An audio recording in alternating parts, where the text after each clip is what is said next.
بسم اللہ الرحمن الرحیم۔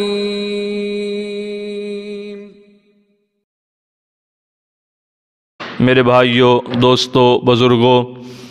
آج میں آپ حضرات کے سامنے درود شریف کی فضیلت اور اہمیت پر ایک دو باتیں ذکر کرنا چاہتا ہوں۔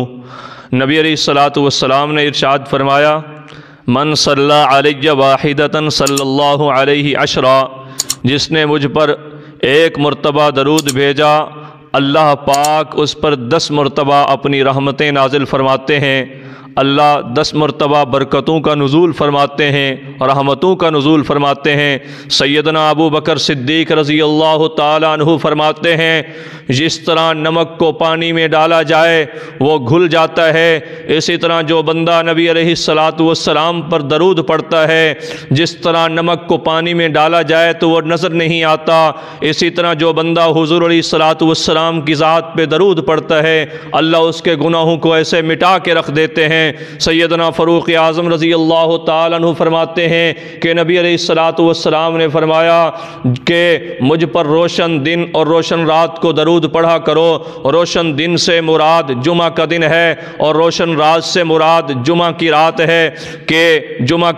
جمعرات کا دن ہو اور جو رات آئے یہ رات روشن اور اگلا دن جمعہ کا دن بھی روشن۔ اللہ کے نبی نے فرمایا اس رات اور اس دن مجھ پر درود پڑھا کرو۔ یاد رکھو، درود شریف ایسی عبادت ہے کہ کسی اور عبادت کو اگر ریا کی نیت سے کیا جائے تو اللہ اس کو قبول نہیں فرماتے۔ درود شریف اگر آپ دکھلاوے کے لیے بھی پڑھیں تو اللہ تبارک و تعالیٰ اس کو قبول فرماتے ہیں، کیونکہ درود شریف پڑھنا اللہ کے نبی کے لیے گویا رحمت کی دعا کرنا ہے، اور اللہ تبارک و تعالیٰ اپنے پیغمبر پر رحمت نازل فرمانا چاہتے ہیں۔ اگر کوئی بندہ درود دکھلانے کے لیے بھی پڑھے، اللہ تبارک و تعالیٰ تب بھی درود کو قبول فرماتے ہیں۔ اس وجہ سے ہمارے بزرگ فرماتے ہیں کہ فجر کی نماز کے بعد 3 تسبیح درود کی روزانہ پڑھو۔ اگر 3 تسبیح نہ پڑھ سکو، 1 تسبیح تو روزانہ پڑھو، اور بزرگ فرماتے ہیں اگر زیادہ بھی نہ ہو سکے روزانہ 5 منٹ بیٹھ کے نبی علیہ الصلاۃ والسلام پر درود پڑھ لیا کرو۔ سیدنا علی المرتضیٰ رضی اللہ تعالیٰ عنہ فرماتے ہیں،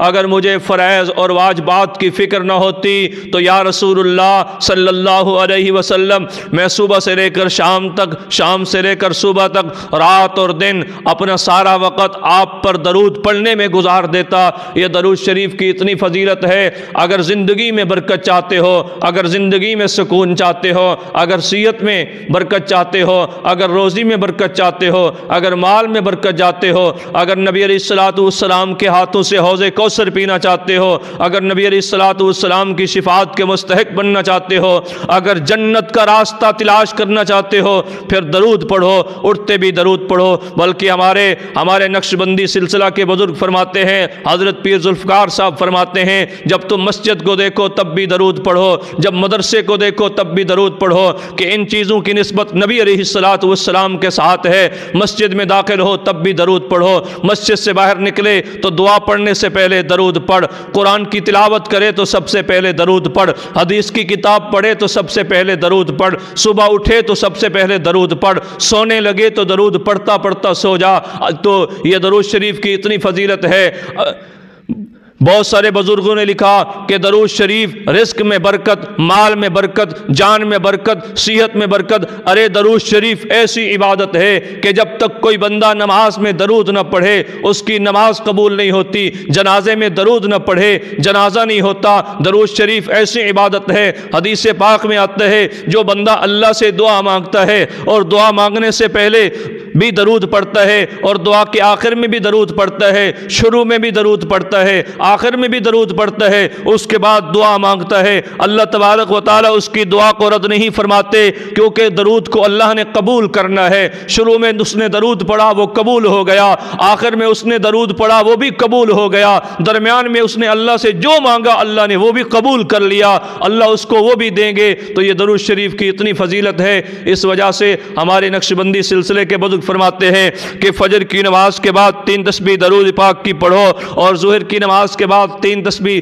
تیسرے کلمہ کی پڑھو، اور عصر کی نماز کے بعد 3 تسبیح پہلے کلمہ کی پڑھو، اور مغرب کی نماز کے بعد 3 تسبیح اللہ اللہ کی پڑھو، اور عشاء کی نماز کے بعد 3 تسبیح استغفار کی پڑھو۔ تو انشاءاللہ میں بھی اس کی کوشش کروں گا کہ یہ تسبیحات پڑھوں، آپ بھی ان تسبیحات کو اپنی زندگی کا معمول بنا لیں، پھر انشاءاللہ برکتیں ہی برکتیں ہوں گی، رحمتیں ہی رحمتیں ہوں گی۔ اللہ تبارک و تعالی سے دعا ہے، اور درود شریف ایسی چیز ہے کہ اس میں جہاں اللہ کا نام ہے وہاں اللہ کے محبوب کا نام ہے۔ آپ اگر اٹھتے بیٹھتے اللہ اللہ کریں تو اس سے بہتر ہے آپ درود پڑھیں۔ جب آپ درود پڑھیں گے تو اس میں سب سے پہلے آئے گا اللہم صلی علی محمد، تو درود میں جہاں اللہ کا ذکر ہوگا وہاں اللہ کے نبی کا ذکر ہوگا، جب اللہ اور اللہ کے رسول کا ذکر ہوگا پھر رحمتیں ہی رحمتیں ہوں گی، برکتیں ہی برکتیں ہوں گی۔ دعا کرو اللہ تبارک و تعالی ہمیں ان باتوں پہ عمل کی توفیق عطا فرمائے۔